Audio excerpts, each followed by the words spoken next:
TikTok Sénégal.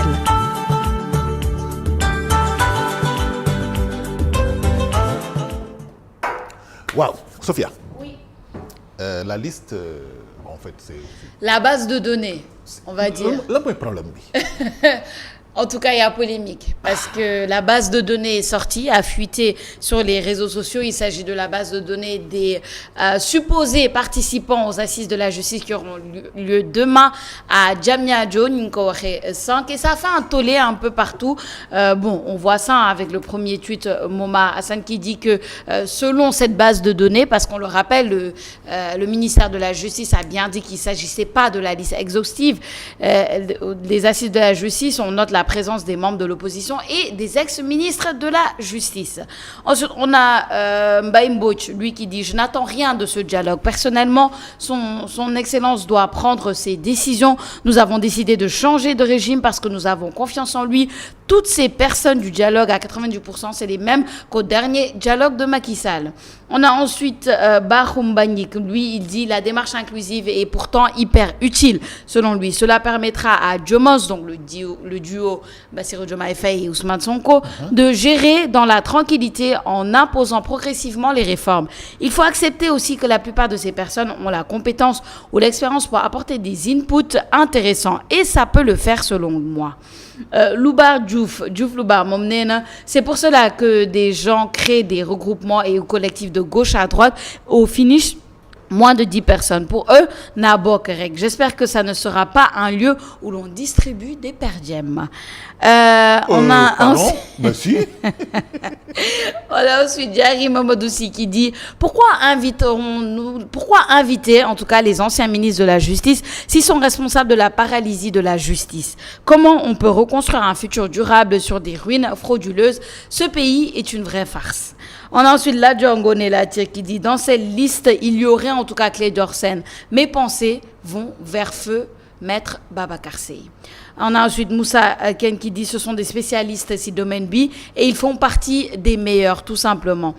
Et on a Abdou Ali qui dit pour moi il faut les inviter face au peuple, ils nous expliqueront comment ont-ils fait après leur passage comme garde des Sceaux pour qu'on ait aujourd'hui besoin d'un dialogue national sur la justice et son fonctionnement.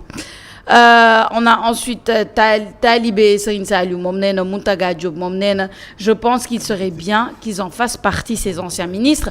Ainsi, ils sauront à quel niveau ils ont rabaissé la justice de notre pays. Alors, Al, yaa ngi ma doon laaj tout à l'heure lan mooy problème bi lan mooy polémique bi par rapport à cette base de données qui aurait fuité. Polémique bi mooy on voit dans cette liste qui n'est pas exhaustive, on le rappelle parce que le ministère de la Justice a sorti un communiqué pour dire qu'il ne s'agissait pas de la liste exhaustive mais d'une base de données. Selon cette base de données, il y a des anciens ministres qui feraient partie.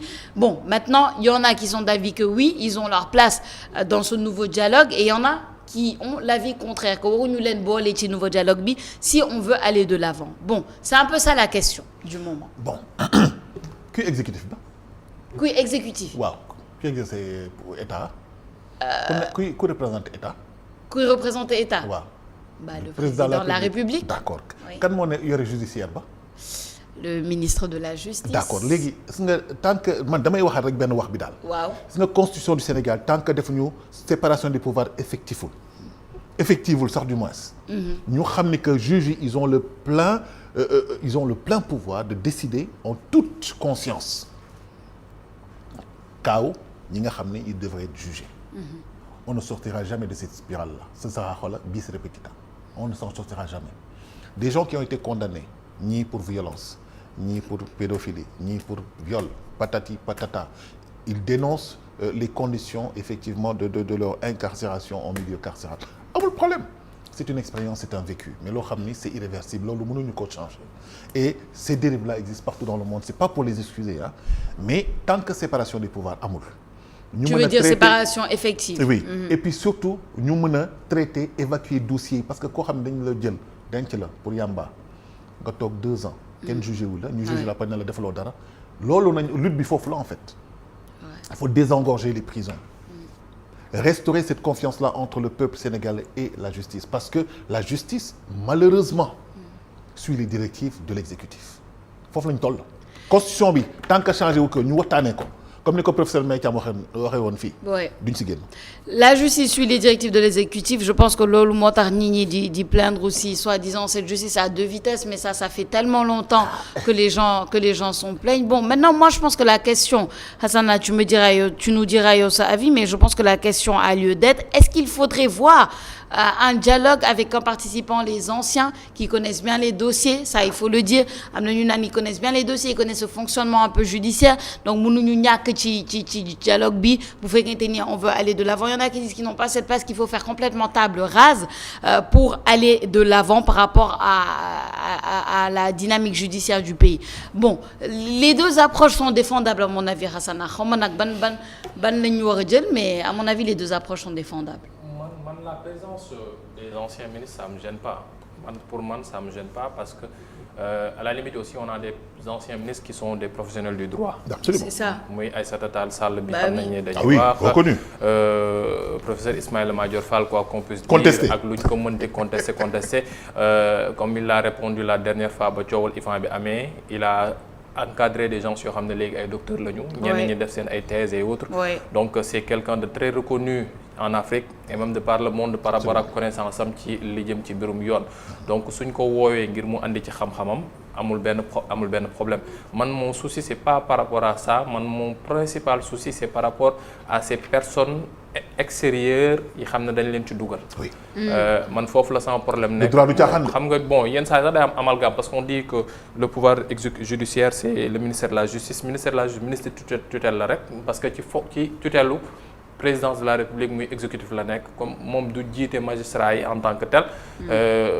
Conseil supérieur de la magistrature avec les juges et tous qui sont à l'intérieur ñoom moom seen caggal guy ñoom ñoo xool nañu koy jiitalee. Foofu la coow bi te nekk yenn saa est-ce que vu que c'est eux le pouvoir judiciaire ñoom dañu war a am liberté boo xam ne président ak ministre de la justice du ñu ci bokk ci biir président du jiitee ci conseil supérieur de la magistrature te yaakaar naa loolu dinañ ko waxtaanee ëllëg ci assises yi man mon problème c'est ces personnes externes yi xam ne dugal nañ leen parce que su fekkee on veut parler des conditions de détention am na observatoire boo xam ne moom mooy saytu lépp lu jëm ci lieu de privation de liberté su fekkee dañuy wax mbirum droit de l'homme y a comité sénégalais des droits de l'homme boo xam ne moo ngi fi te moo ngi saytu itam yenn saa yi dem ci biir mu amul permission trop pour mën a bokkul ci ay prérogatives pour mu mën a dugg ci biir kaso yi parce que loolu observatoire bi moo ko mën a def mais ñoom ñoo ngi xeex pour mënti am def loo ngir mën a def loolu vu que dañuy dem ci layool Sénégal ci bitim réew ci lépp lu jëm suñu àq ak suñu yelleef ak ni ñuy toppatoowee doomu aadama am nañ fi association boo xam ne moom moo ëmb lépp loo xam ne ancien détenu la muy ASRED inclusif pas inclusif on sait pas mais il y a cette association qui est reconnue et ñëpp dañ leen di waxtaanee suñu soxlaa waxtaan lu jëm ci mbirum yoon ak mbirum détention yi ñoom la ñuy woo su nit fàqee sax ci kaso moom la ñuy woo ne leen non est-ce que doo leen ci jàppale ak yooyu ñu mel donc am nañu personnes yooyu noonu man je vois mal ñu andi ñeneen ñoo xam ne parce que sous le régime précédent dugg nañu kaso wala parce que ils disent que ne non man j'ai une connaissance parce que def naa nombre d'années temps en détention que non damay ñëw war a servir à ma guise d'avocat ou bien de juge devant ces magistrats-là parce que le problème pour moi par rapport ak assise de la justice yi du ay conditions de détention yi jooy nañ ko jooy waxaat ba ñu ànd fi sax les bracelets électroniques pour mën a wàññi lieu de détention yi nit yi xam ne ñoo fa nekk pour man le problème c'est revoir les textes qu'on a au Sénégal on a des textes yoo xam ne ils sont trop répressifs beaucoup trop répressifs le code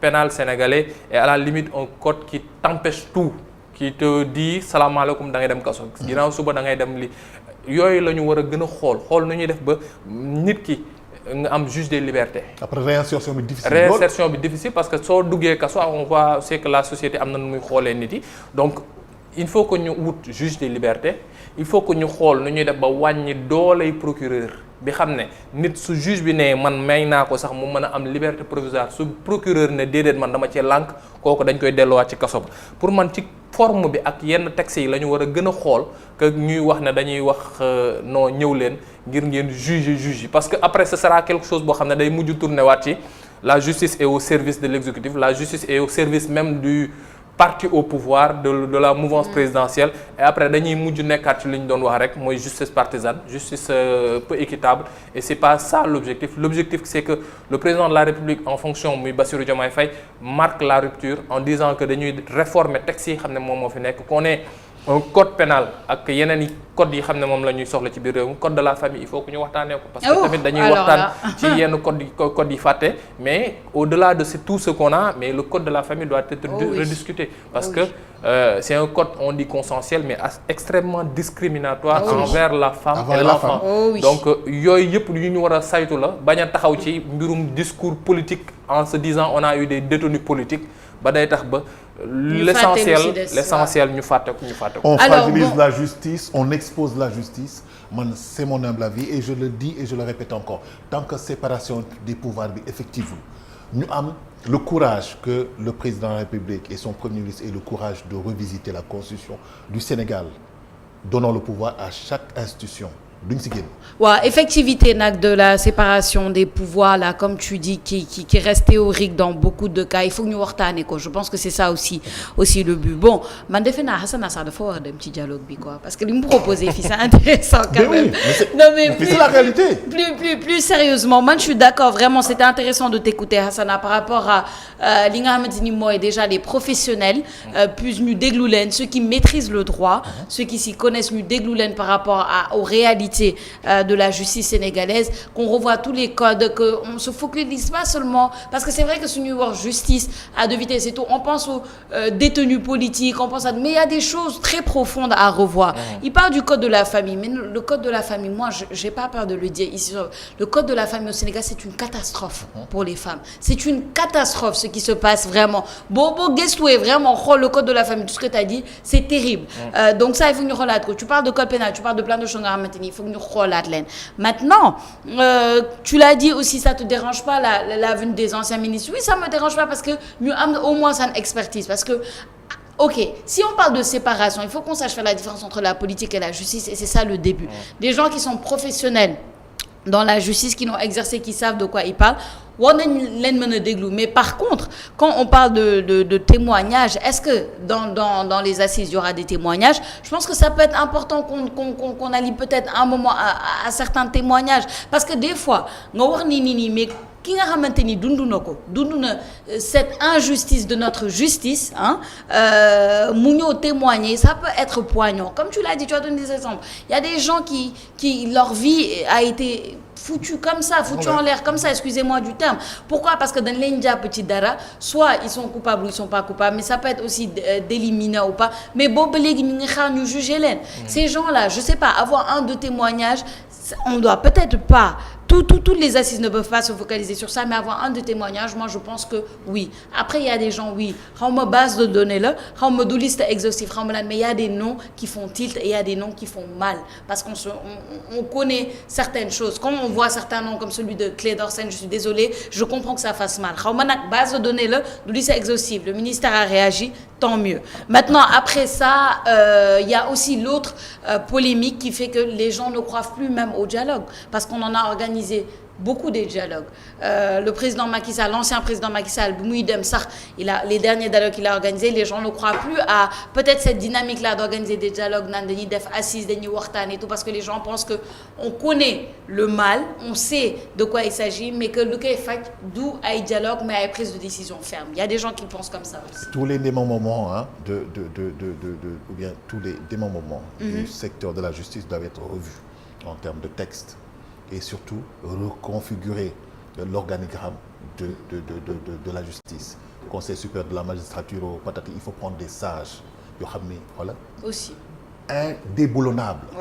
Qui exerceront leur pouvoir xam nga de manière discriminatoire, je veux dire de manière discrétionnaire et en toute transparence et en toute lucidité et surtout sans passion ni émotion sans être le bras armé de qui que ce soit loolu nañu bëgg ci justice tu sais pas tout à l'heure tu parles d'expérience en milieu carcéral kooku lan la def ba dugg fa yenn saa yi minorité la ñi nga xam dañ leen fa dugal oui mais il faut qu'on ait peut-être moi je parle pas de focaliser mais un ou deux témoignages c'est important parce que des fois tu entends des histoires humaines mais pourtant nag foofu la ASRED amee njëriñ parce que ASRED c'est les anciens détenus ñoom soo leen woowee il faut ñu woo leen d'accord naa mais man li ma nag d'accord rek mooy qu'on invite ASRED et après qu'on invite d'autres en disant que ce sont des détenus politiques en disant qu'ils ont une expérience carcérale loolu rek may déranger dañu leen suñu justice dañ ko structuré dafa am ay organisme dafa am ñoo xam ne ñooy défendre ak ko yelleefu nit ñi il faut que ñu revenir à ça. mais su nga foofu ñu jëm suba teesante la nar a doon ñàkkante manquer de respect à des gens qui ont incarné la justice pendant un certain temps bi nga xam ne effectivement c'était le président qui leur disait faites ça ou pas ñun xamuñu si dara. parce que ñoom lañu naan non nous sommes indépendants mais on sait que bon li ko lal justice politique la mais il faut que ñu bañ a fragiliser suñu justice bañ a exposer ñi nga xam ne dañ ko gérer. les textes là mën nañ ko réformer en interne mais avec des gens d'une haute d'autres moralités. Moi je pense qu'il ne faut pas avoir peur aussi d'aller au fond pour défaire. Bah oui, mais il faut le faire avec les gens qu'il faut. Hein. C'est important. En une minute, Rose, avis avant que Sophia di clôturer kii bi rubrique ba. J'espère que ak lu mënti am dinañ bàyyi xel ci conditions de détention yi. Oui. soxal na bu baax Sénégalais yi parce que gis nañ tamit parents ñi nga xam ne ñoom la ñuy incarcéré ni ñuy sonnee pour dem tout le temps. di leen yóbbul añ wala di leen seeti en tout cas c'est très pénible tout ce qu'ils disent maintenant le président de la République aussi vu que c'est un ancien détenu j'espère que moom tamit dina si bàyyi xel bu baax a baax parce que lui moom moo ci gën a moom moo gën a yelloo pour xam lan la ñuy dund foofu parce qu'il a eu à faire un séjour là-bas donc vraiment ñu ngi espérer ñu changer seen condition de vie parce que kaso joomul kenn aar dund bu sotteeku lu nekk xaj na si nit tey mu ngi fa fekk deful dara wala par erreur bien vrai que am na ñoo xamante ni dañoo def li tax ñu mérité ñu tëj leen mais nit dafa am dignité humaine boo xam ne waroo ko dindi ci moom donc loolu rek la ñuy xaar si ñoom tamit. Machallah. Alors Sophia. Oui, non, c'est ça. Je pense qu'on a eu un débat assez intéressant, beaucoup d'avis. Des fois, on est d'accord sur certaines choses, des fois, on n'est pas d'accord. Mais en fait, le débat là, je suis sûre que... La contradiction. Voilà, c'est important. Et je pense que, voilà, de toute façon, on va suivre les assises de la justice demain, mardi, Fofouti, Diamniadio, on verra. Et je pense qu'il faut être optimiste. Je suis trop optimiste. Je ne sais pas qu'est-ce qui va arriver. Travaux République là, il faut nous mettre en valeur. Oui. Def nga lii ba écoute da ngay sa koñ da ngay wala Kër Massar vous êtes 50 vous allez. yaa ngi rejoindre Alassane Samba Diop de chaque jour mu wax. mais oui il a raison ku def ñu kiiwal la ci ñi ñuy gis. nga setal bërëb bi wala nga dem si foo suñu formé la nga nekk. après suñu la bàyyee mën nga dem nekki voilà. nga dem liggéey benn société boo xam ne camp pénal de am na fa mais coow bi mooy après bon da ngay dinañ la jàngal dinañ la defal lépp mais après soo génnee il faut que tamit. réinsertion bi loolu moom lu nguur gi war a liggéey bu baax def kaso moom vraiment nit ñi dañ la baax na. il faut un suivi c'est important en tout cas am na solo torop et puis gardons espoir et réformons notre justice tout ça. Et moi aussi je suis optimiste. C'est bien. Très optimiste. C'est bien. On a un président jeune. Non, on a un président... Qui t'oblige à être optimiste, en fait. Ouais. Parce que moi, je ne l'étais pas. Crois, j'étais réaliste. Mais Fimneni, c'est comme s'il y a une vague d'optimisme. Ouais. Parce que les plumes techniques, c'est pour, par souci de transparence, impliquer tout le monde.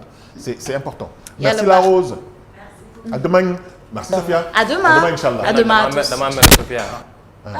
Parce que Sophia, tu ne devais pas terminer ta revue de ce qui se passe sur le net sans parler de ce qui s'est passé hier à Rafah. C'est un drame quoi en fait. Oui, ça c'est vrai. C'est un drame ce qui s'est passé à Rafah hier soir. L'armée israélienne qui attaque, bombarde une zone qu'elle a elle-même délimitée pour des réfugiés. Dire que fii man maa fi teg nit ñoo xam ne dañ ñoo daw làqu. ñu installé leen fa camp après tu attaques ba am lu ëpp 30 quelques morts. C'est dommage quand même qu'on en arrive à ce que on devienne insensible à ce qui se passe. On devient insensible à ce qui se passe en Israël, Palestine, bande de Gaza, parce que c'est des guerres qui durent. Parce que c'est des massacres qui durent et à la limite on banalise cela alors que communauté internationale waru ko seetaan. C'est vrai. Parce que laalul benn doomu tugal warul tax ñu ni non ay Moyen-Orient la ñoom seen biir la na ci àdduna gën a bàyyi xel. On a dit que Nations Unies la ñu wax et que le monde doit être uni pour faire face à tout ce qu'il y a comme chose malhonnête et malheureuse qui se fait. Mais aussi unis pour dire quand il y a quelque chose de bien, mais là c'est mal et peut-être que... Il faut le dénoncer. C'est le temps de le dénoncer et de aussi féliciter ñi xam ne démb wàcc nañ ci mbedd mi def la marche pour soutenir la Palestine. Gis ngeen ko ci bulletin d'information bi il y a eu une marche hier et c'est important de... je préfère me taire parce que sinon j'allais sortir un gros mot. Xam nga gros mot mooy lan xam ngeen bombe atomique. mais yàlla baax na. man c'est-à-dire que dama toll foo xam ni dama naan Israël est-ce que duñu war a sax waruñu leen effacer de la surface de la terre foofu laa toll en fait.